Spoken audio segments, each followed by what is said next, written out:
आणि माझा एकही विश्वास आहे, ज्या व्यक्तीने ही द्राक्ष खाईल, ज्याची इच्छा बंद झाली द्राक्ष खायची, तो सुद्धा पुन्हा द्राक्ष खायला चालू करणार. एवढा माझा आत्मविश्वास आहे. सर नमस्ते. नमस्ते सर. आपलं नाव पत्ता सांगा सर. माझं नाव सोमनाथ अशोक बेडगे, मुक्काम पोस्ट मानेगाव, तालुका माडा, जिल्हा सोलापूर. द्राक्ष प्लॉटची व्हरायटी कोणती सर? सुपर सोनाग आहे. ही 1.25 एकराचा प्लॉट आहे. द्राक्ष शेतीमध्ये सर तुम्ही एक मागच्या 3 वर्षापासून एक वेगळा प्रयोग केलेला आहे. काय प्रयोग करता आणि त्याची माहिती सांगा सर थोडी. 2011 पासून द्राक्ष शेतीमध्ये आहे. आज जवळजवळ माझी शिवानी 13-14 वर्ष झालं या क्षेत्रात आहे. तर मी पूर्वी रासायनिक खतांचा किंवा रासायनिकचा भरपूर वापर करायचा. त्यानंतर कालांतराने माझ्या अशा लक्षात आलं की आपण जी लोकांना खायला घालतोय, विष घालतोय, सगळ्यात महत्त्वाचं म्हणजे द्राक्ष शेतीमध्ये सध्या द्राक्ष खाणाऱ्यांची जी संख्या आहे ती कमी व्हायला लागली. ही केवळ कारण काय आहे? आपण वापरणारं पेस्टिसाईड आणि फंगिसाईड किंवा जमिनीतनं देणारं रासायनिक खतांचा अतिवापर, त्याच्यामुळे मातीचे आरोग्य बिघडायला लागले. पण त्याच्याबरोबर आपले जे खाणारी लोक आहेत, ती सर्वसामान्य लोक, यांचं सुद्धा आरोग्य बिघडायला लागलं. ह्याच्यासाठी आपण काय केलं की एक आपण सेंद्रिय शेतीचा प्रयोग करू म्हणतो. तर प्रयोग करताना मी माझ्या जमिनीतनं कुठल्याही पद्धतीचं रासायनिक काय देत नाही.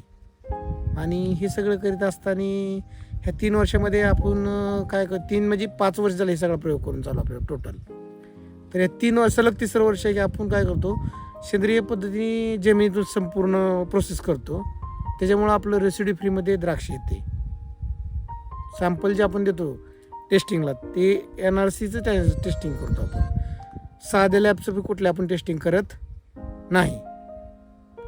त्यामुळं त्याचं बेनिफिट काय आपल्याला की सलग 3 वर्ष आपलं रेसिड्यू फ्रीचं सर्टिफिकेट आहे. आत्तासुद्धा रेसिड्यू फ्री आपलं आलेलं आहे आणि ही 3रं वर्ष आहे आपलं. द्राक्षाचा प्लॉट करत असताना सर सेंद्रिय पद्धतीने द्राक्ष होऊ शकत नाही असं शेतकऱ्यांमध्ये एक समज आहे, किंवा त्यांचं सॅम्पल फेल जातं किंवा त्यांना उत्पन्नामध्ये अधोगती होती.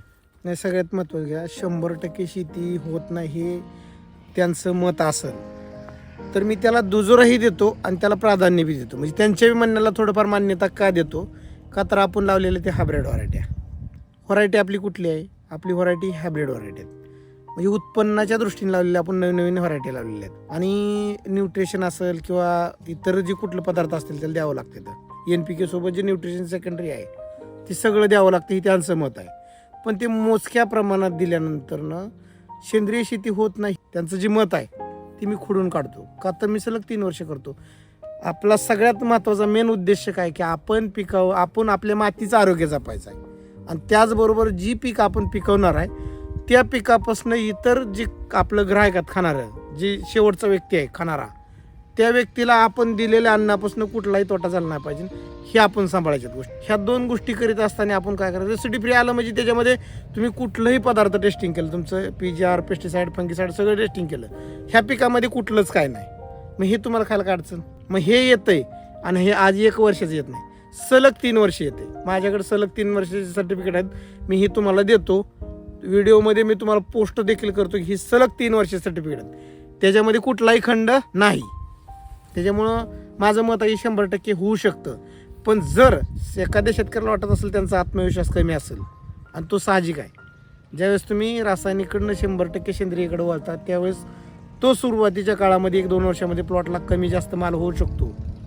कारण का, शेतकऱ्याचं व्यवस्थापन किंवा वेळ आली नंतरनं प्लॉट काय वेळेस त्याला सपोर्ट करतात, काय वेळेस करीत नाहीत. पण कालांतराने कसं आहे मध्ये सगळं सपोर्टिंग हळूहळू करते जमीन एकदम बिघडत नाही, तसंच एकदम सपोर्ट पण करीत नाही. 2-3 वर्षानंतरनं तुम्हाला त्याची प्रचिती होती. 100% तुम्हाला येतं ही मी सांगू शकतो आज. कारण ते मी असं तोंडी बोलत नाही. काय बोलत नाही? मी तोंडी बोलत नाही. प्लॉट तर आहे, पण त्यासोबत सर्टिफिकेट पण आहेत. सेंद्रिय पद्धतीने शेतीची सुरुवात करत असताना तुम्हाला काय काय अडचणी आल्या? पहिल्या वर्षी तर मी सेंद्रिय शेती करत असताना पहिल्यांदा काय म्हणजे पहिले 2 वर्षातच केलं तर जमिनीतनं काहीच नाही, वरनं रासायनिक खतांचा म्हणजे औषधांचा वापर होता, पण तो बी अगदी मोजक्या प्रमाणात असा. म्हणजे सुरुवातीपासूनच माझा छंद आहे की 60 दिवसाच्या आधी 30-35 दिवसापर्यंत मी कॉन्टॅक्टमधली बुरशीनाशकं मारणार, त्याच्यानंतर ट्रायकोसोडो बॅसिलस यांचा सगळ्यात जास्त वापर करणार, हळूहळू टप्प्यात किंवा 15-20 दिवसाला बाग सॅनिटाईज करून घेणं असणार. ह्या माझ्या पहिल्यापासूनच्याच रुटीन आहेत. त्यामुळं हळूहळू करत होते त्यावेळेस पण पहिल्या वर्षी प्लॉट एकदम व्हायबल झाला, भुरीचा अटॅक जास्त झाला.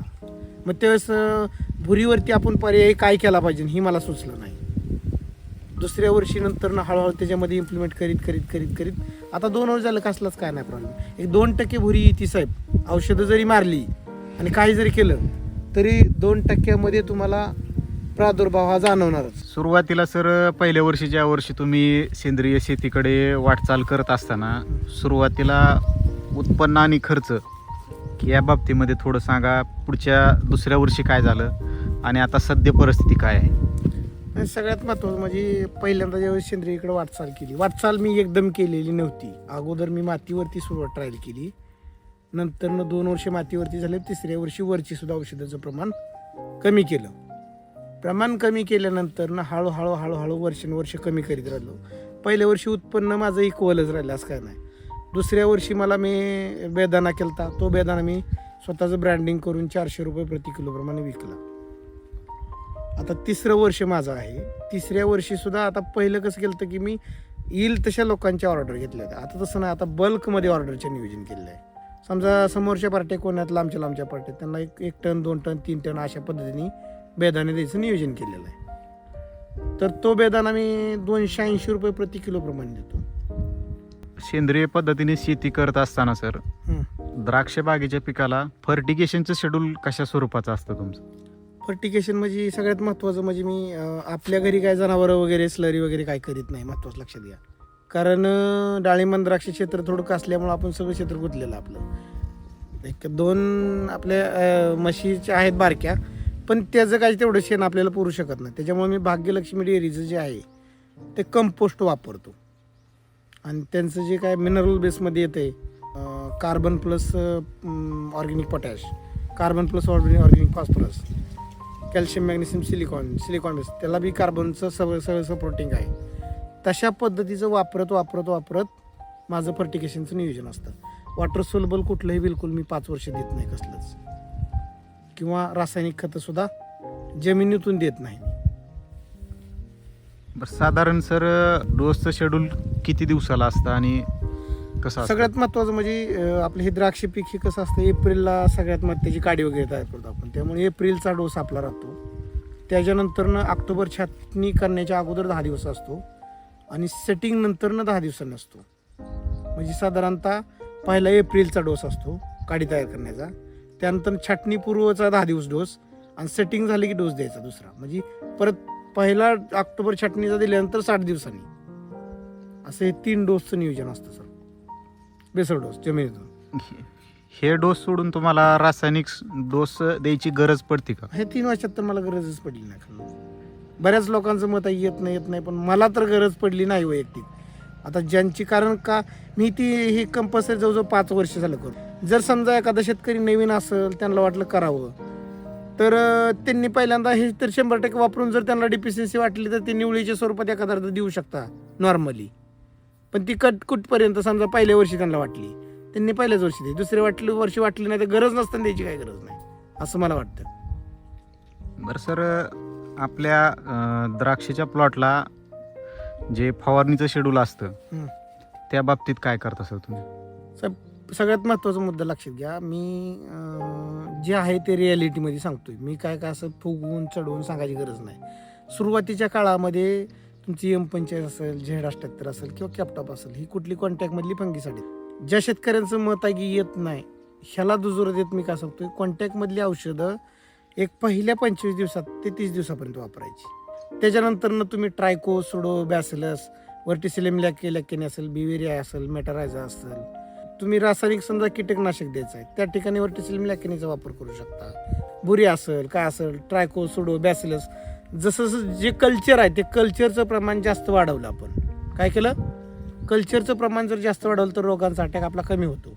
आणि जसं की पहिल्यांदा मी सांगितलं की तुम्ही तुमची बाग प्रत्येक 15 दिवसांनी जर सॅनिटाईज केली किंवा 10 दिवसांनी जर सॅनिटाईज ठेवली तर तुम्हाला रोगांचा प्रादुर्भाव येत नाही. आता तुमचा हा व्हिडिओ बघून भरपूर शेतकरी म्हणतील की मला बी सेंद्रिय पद्धतीनं द्राक्ष पिकवायची आहे. तर सेंद्रिय पद्धतीनं पिकवण्यासाठी सुरुवातीला त्यांना काय काळजी घ्यावी लागेल? माझं काय मत आहे, जे नवीन लोकांनी सेंद्रियकडे आकर्षण करणं गरजेचं, ही काळाचीच गरज आहे, करायला बी पाहिजे. पण सुरुवातीला त्यांनी 100% न करता, माझं मत आहे जमिनीतून त्यांनी बंद करावं. जे रासायनिक फर्टिलायझर ते टाकतात किंवा वॉटर सोल्युबल सोडतात ते बंद करावं. ज्याला ज्या सोयीस्कर पडेल ती, किंवा आपण सांगतो त्या पद्धतीने जर वाटलं तुमच्या पद्धतीने करू तर आपणही त्यांना सांगू शकतो, काय अडचण नाही. त्यांनी जमिनीतून सेंद्रिय जवळजवळ 90-95% वापरून 4-5% जर त्यांना गरज वाटली तर निवडीच्या स्वरूपामध्ये त्यांनी एखादं ॲप्लिकेशन द्यायला हरकत नाही पहिल्या वर्षी. आणि वरचं स्प्रेयांनी कॉन्टॅक्टवरती येऊन हळूहळू जेवढं जास्त कल्चरचं प्रमाण वाढवतील तेवढे बुरशीनाशक त्यांना कमी कमी घ्यावं लागतील सुरुवातीला. आणि सुरुवातीचं कुठलंही बुरशीनाशक तुमचं असू द्या, त्याला काढणीपूर्व कालावधी त्याचा pH आहे 60 दिवस. ते चालतं 60 दिवस, चालतंय 60 दिवस म्हणून आपण 60 दिवस बी द्यायची गरज नाही. आपला मेन बेस कधी असतो रोगाचा? ऑक्टोबरमध्ये. ह्युमिडिटी ती आर्द्रता वाढली तरच. जर गरज नसली तर द्यायची काय गरज आहे, असं माझं मत आहे. साधारण सर तुमचा पूर्ण प्लॉट होईपर्यंत फवारणी किती होतात? लय झालं 25-26 स्प्रे, जास्तीत जास्त 30, वातावरण जास्तच खराब लागलं तर. सर रासायनिक पद्धतीने 100 फवारण्या होतात, बरोबर आहे की? एवढ्या 25 मध्ये हो होतं? होतात ना. 100-120 सुद्धा मी स्वतः वैयक्तिक मारलेलं सुरुवातीच्या काळाला. ज्यावेळेस द्राक्षाचा आपल्याला काहीच अनुभव नव्हता त्यावेळेस मी सुद्धा मारले, 120 फवारणी पण मारलेत. कारण पहिल्या 60 दिवसापर्यंत 2-2 स्प्रे सुद्धा घेतलेले आहेत आम्ही कधी कधी. आता आपण खर्चाच्या बाबतीत जर विचार केला तर तुम्ही पाठीमागं रासायनिक पण शेती केलेली आहे. हा बरोबर आहे. आणि आता सेंद्रिय पद्धतीने करत आहात, तर दोन्हीच्या तुलनेत काय सांगतो सांगाल ना सर? मी. सरासरी साधारणतः एक सगळ्या लेबर सहित 1.5-2 लाख रुपयापर्यंत खर्च होतो साधारणतः एकरी. आपला 1.25 एकराचा प्लॉट आहे. लेबर सकट पकडलं तर आपलं 1.5 लाख रुपये आतापर्यंत गेले. बर, आतापर्यंत 1.5 लाख रुपये गेले लेबर सकट. पूर्वी किती जात होतं? पूर्वी कमीत कमी ह्या 1.25 एकराच्या प्लॉटला जायचे 2.5 लाख 2.5-3 लाख रुपयापर्यंत जायचे. आणि उत्पन्नाच्या बाबतीत? उत्पन्नाच्या बाबतीत कमी होती की आता मला सांगा, माझा 3 टन जर बेदाणा निघाला, 3 टनच बेदाणा धरून चाला, एका प्लॉटला माल आपल्या क्लोनला कमी आहे. कारण ती जुनी बाग झाल्यामुळं त्याचा माल कमी आहे. ती 1.25 एकर दोन्ही मिक्स आहे आपलं, म्हणजे दोन्ही मिळून 1.25 एकर. तर त्या दोन्ही एकरात आपला जर 3 टन गेल्या वर्षी 4.5 टन निघाला आपल्याला बेदाणा त्यात.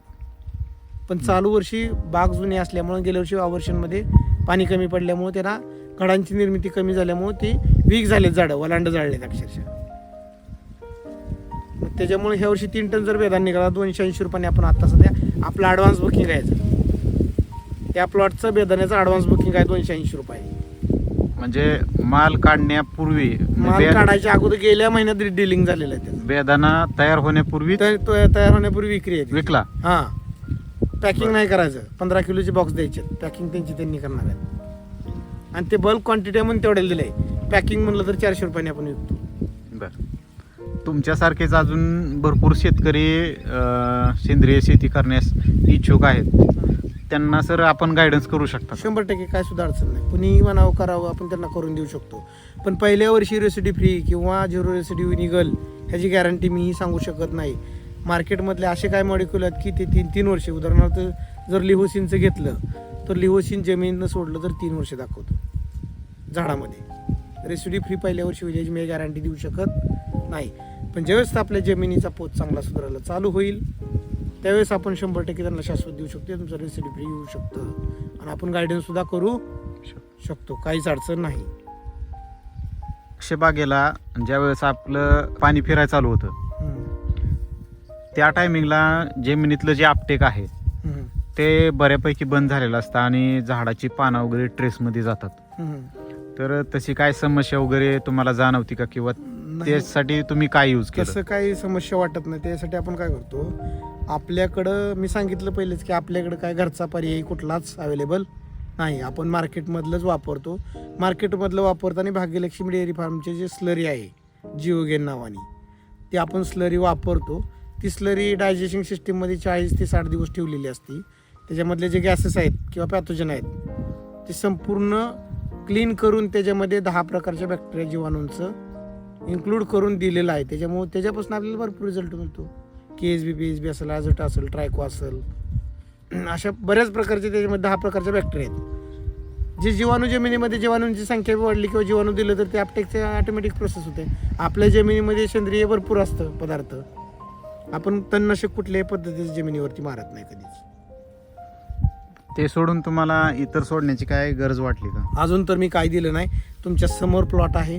हा प्लॉट 1 ऑक्टोबरचा प्लॉट आहे.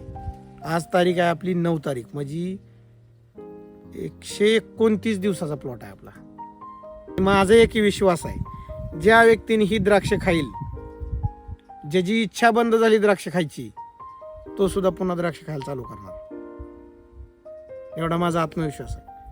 आणि तुम्हाला खोटं वाटत असेल तर आज माझ्याकडे काय शेतकरी बघायला आलेले आहेत प्लॉट. सर नमस्ते. नमस्ते. आपलं नाव आणि पत्ता सांगा सर. पंकज अंकुश गायकवाड, वरवडी, तालुका माडा. आज सर सकाळपासून तुम्ही किती प्लॉटवरती व्हिजिट दिलं? आता ही तिसरा प्लॉट आहे. तर सकाळपासून 2 प्लॉटचा काय अनुभव आहे आणि तिसऱ्याचा काय अनुभव आला तुम्हाला? 2 प्लॉटमध्ये द्राक्ष खाऊन बघितली, पण ती 1-2 द्राक्ष खाल्ली की घशामध्ये असं चरचर केल्यासारखं करायचं तोंडातनं. आता इथे साधारणतः 500 ग्रॅमचा घड पूर्ण खाल्ला. बरं. काहीच वाटलं नाही. एकदम असं कातडं मऊ आणि घशात चरचर नाही, काय नाही. केमिकलचं प्रमाण कसलंही लागलेलं नाही. बरं सर, आता मार्केटमधून लोक काय करतात की केमिकलची द्राक्ष घेऊन येतात. सर त्यांच्यासाठी तुम्ही काय सांगाल सर? नाही, केमिकलच्या खाण्यापेक्षा ही कधी पण चांगलंच की. आणि खायला चांगलं आहे. हे जास्त ही होत नाही, घशाला ही होत नाही किंवा आजारी पडत नाही.